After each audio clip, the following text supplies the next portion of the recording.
আল্লাহ পাক সূরা বাকারার 152 নম্বর আয়াতে বলেন, ফাসকুরুনি আশকুরুকুম ওয়াশকুরুলি ওয়ালা তাকফুরুন। তোমরা আমাকে স্মরণ করো, আমিও তোমাদের স্মরণ করব। তোমরা আমার প্রতি কৃতজ্ঞ হও, আমার প্রতি অকৃতজ্ঞ হইও না। এখানে আল্লাহ পাক স্মরণ কথা বলছে যে তোমরা যদি আমাকে স্মরণ করো তাহলে আমিও তোমাদের স্মরণ করব।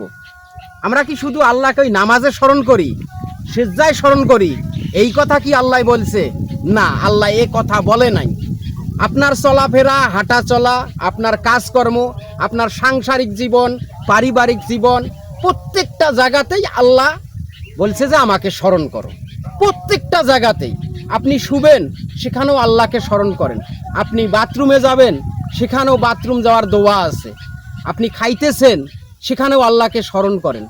আপনি ভালো চাকরি পেয়েছেন, সেখানেও আল্লাহকে স্মরণ করেন।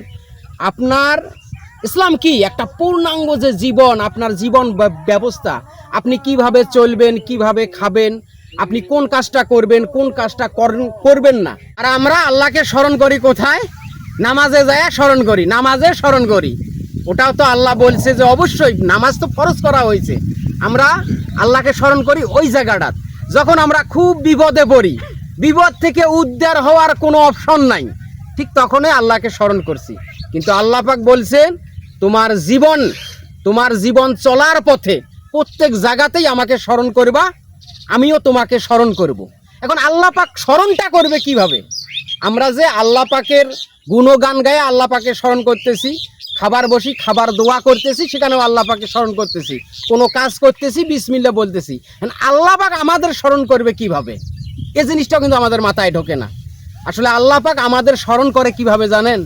তার রহমত, তার বরকত, তার হেদায়েত দিয়ে, তার হেদায়েত, তার রহমত দিয়ে, তার বরকত দিয়ে আমাদেরকে স্মরণ করেন। পরিপূর্ণতা, একদম পরিপূর্ণতা।